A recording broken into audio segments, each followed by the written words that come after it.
Hey everybody, welcome back to the channel. Earlier this morning we just wrapped up with Bethesda's E3 presentation for 2019 and also, as it's showing behind me, Devolver's digital event, which is always fantastic. Little quick bits about Bethesda.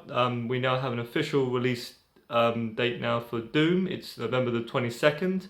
The game is looking absolutely stunning as always. Lots of demon bashing and lots of action, visceral, fast-paced, really good, sharp-looking game. I can't wait to get hold of Doom. That's obviously coming out on everything, Switch included. Blades, mobile game coming out soon as well, free to play, also coming to Switch, which is quite a nice addition there. And lots of stuff on Youngblood, the new Wolfenstein game, co-op couch play, which is looking good. And a few new added games there, like Ghostwire Tokyo, kind of spooky kind of action sort of thriller, suspense, horror. We didn't see too much, it was mostly F&V, but do check out that trailer, it was looking really good. And of course as well there was their Deathloop game as well that looked very interesting, almost like a kind of Shadowrun done for the modern era from what I can see. It's lots of respawning and use of the time mechanic from what the F&V kind of story was showing off. Big winner of last night, in my opinion though, behind me was Devolver Digital. This was funny, it was sharp, it was witty, it had a lot of the continuation of the last 2 years, sort of playing the industry, poking jabs at corporate commercial games and kind of what's happening right now. So they showed off not in exact any top order, sorry, a sort of arcade game for Enter the Gungeon, the Gunhead, which will be a purchasable arcade unit. It's also going to come out in arcades itself. That looked amazing with the light guns. Good to always see that return in the early sort of 90s.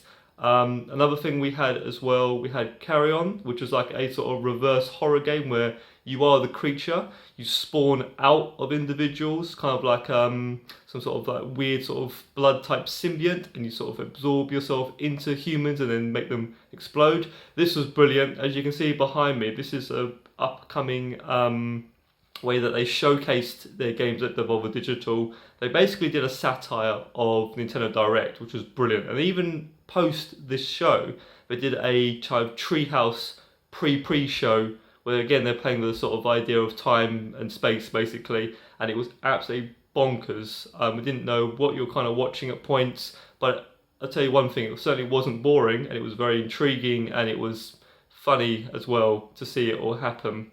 Another great game that kind of looked interesting on the showcase as well was My Friend Pedro, which has obviously been talked about for a while. We also have the official release date now for that as well. That is June the 20th, so not too much longer. And of course that's out on everything as well. Switch, PC, Xbox One, PlayStation 4. Look out for it, it looks great.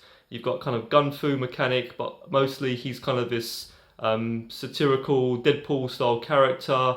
But you can ricochet your bullets off of everything, and it looks absolutely fantastic. I'm really enjoying E3 so far this year. I think this is one of the best showings thus far. Later on today we've got PC presentation coming up, and we've got Ubisoft tonight as well, and that's going to lead us into tomorrow morning with sort of more big guns such as Nintendo. So far, no complaints here, all very interesting, lots of very interesting games, lots of great stuff. But do please check out Bethesda's event that just wrapped up this morning, and as you can see behind me again, I have to keep reiterating this, Devolver Digital, the other guys, kind of almost stealing the show there once again. Just funny. If you've ever seen the sort of late, unfortunately early cancelled TV show Blood Drive, or you remember OCP from RoboCop, if you kind of think of those ideas as corporate entities, kind of what they showed in their sort of films and TV shows, you're not half wrong basically. So do check those out. Thank you, and continue watching, and more E3 press coverage coming from the reactions from myself, what I'm thinking about the games, and let's talk about those upcoming release dates as well. Brilliant stuff. Thank you.